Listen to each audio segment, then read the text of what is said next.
Dear students, I am Professor C.P. Singh.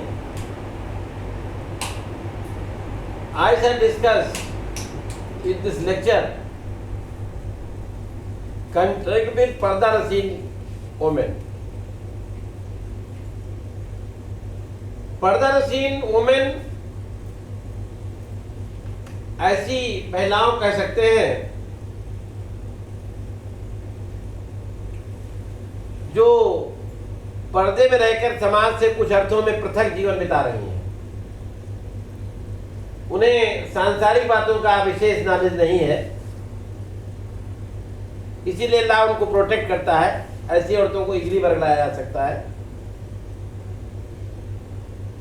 सामान्यतः पर्दानसीन औरतें उन औरतों कह सकते हैं जो देश की कस्टम या कम्युनिटी विशेष के चलन के अनुसार समाज से पृथक रहने को बात है।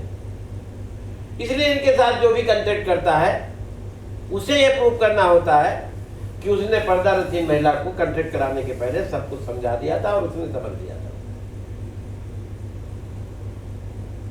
कहने का मतलब यह है कि पर्दानसीन महिला ऐसी महिला है जो हालांकि कोई एक्सेप्टेड डेफिनेशन कंट्रैक्ट एक्ट में या कहीं नहीं दी हुई है। पर्दानसीन women is one who observes complete seclusion because of custom of particular community to which she belongs. In other words, a woman who is totally secluded from social intercourse is known as पर्दानसीन महिला. The contract with पर्दानसीन women are presumed to have been induced by undue influence. ये उसमें प्रजंसन किया जाता है। ये माना जाता है कि जब जो है पर्दानसीन महिला के साथ यदि आपने कंटेक्ट किया है तो माना जाएगा कि आपने तब तक ये माना जाएगा अनड्यू इन्फ्लुएंस आपने डाला है जब तक कि आप ये प्रूव नहीं कर देते कि उस कंट्रैक्ट करने के पहले उस महिला को कंट्रैक्ट की टर्म्स कंडीशन को समझा दिया नहीं गया था और महिला ने अपनी स्वतंत्र सहमति फ्री कंसेंट दी थी।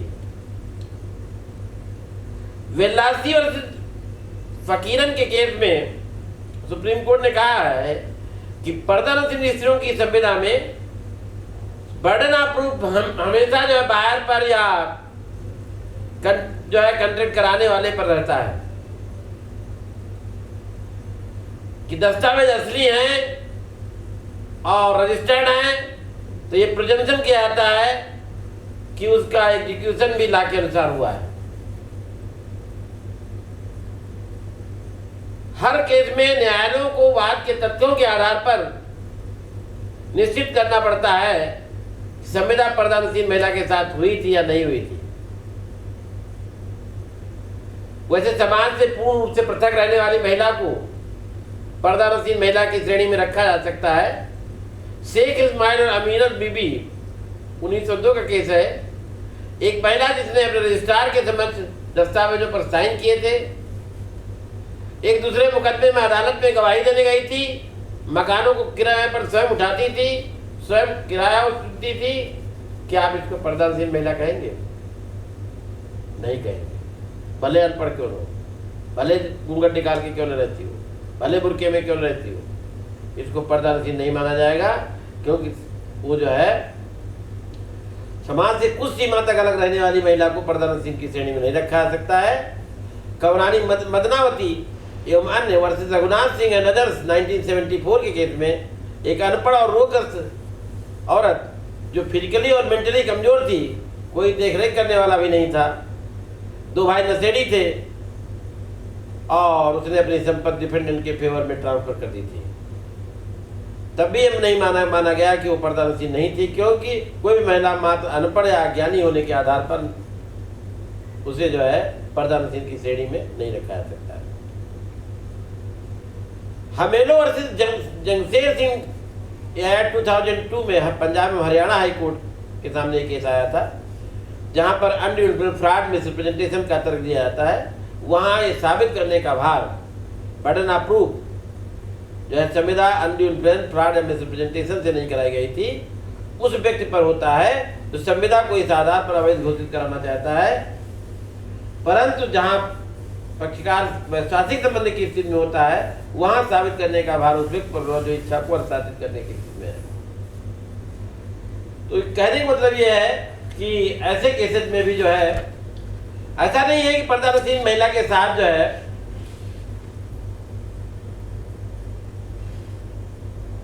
कॉन्ट्रैक्ट नहीं हो सकता है, बशर्ते आपको ये प्रूव करना होगा। जैसे इस केस में जो है कहा गया था कि इसी केस में लीज को वाइड कर दिया गया था और कहा गया था कि ऐसी स्थिति में कि वादी जो है, ये आर्गुमेंट या प्रतिवादी से राय लेती थी, वादी अनपढ़ एवं रोगी एवं बुढ़िया थी, पट्टा विलेख के अनुसार 2500 रुपये वार्षिक पर 99 वर्ष की भूमि पर दी थी, जब उसे हर साल 20,000 रुपये मिल रहे थे। 2500 रुपये वार्षिक के प्रति थी, 99 साल के 20,000 रुपये उस प्रॉपर्टी से मिल रहे थे। तो ऐसे केसेस में जो है पट्टे को जो है लीज पर शून्य माना गया, क्योंकि कोई जो है 2500 रुपये सालाना पर क्यों उठाएगी जब उसको 20,000 रुपये उसे ऑलरेडी मिल रहे हो।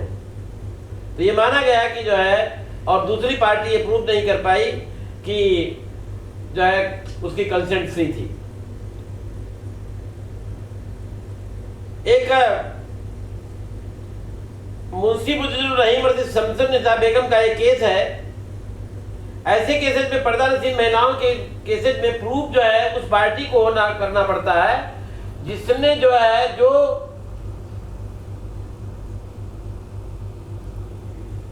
जिसने कंटेक्ट कराया है। पर्दानशीन महिला को केवल कंप्लेन करनी होती है, प्रिजम्पशन सदैव पर्दानशीन महिला के पक्ष में होता है। इस केस में शमसुन्निसा बेगम के केस में एक मुस्लिम पर्दानशीन महिला ने अपने हस्बैंड के अगेंस्ट एक सूट फाइल किया कि उसने कुछ पेपर्स अपने सेकेंड हस्बैंड को इंटरेस्ट प्राप्त करने के लिए दिए थे, और इसी उद्देश्य से उसने पति के फेवर में वो पेपर इंडोर्स कर दिए थे। पति का कहना ये था, सेकेंड हस्बैंड कहना ये था कि पत्नी के जो है का पेपर उसने खरीद लिए थे, और पत्नी ने जो है जब मुकदमा किया, पत्नी प्रूव नहीं कर पाई। बताइए, पत्नी प्रूव नहीं कर पाती। पत्नी को प्रूव ही कहाँ करना है, दूसरी पार्टी को प्रूव करना है कि नहीं हमने जो है खरीद लिए थे, और वो जो है नहीं साबित कर पाता है कि खरीद लिए थे, तो माना जाएगा कि जो है संविदा पर्दानशीन लेडी से जो कराई गई है अंडर इन्फ्लुएंस की कैटेगरी में आएगी। Thank you very much. ये कितने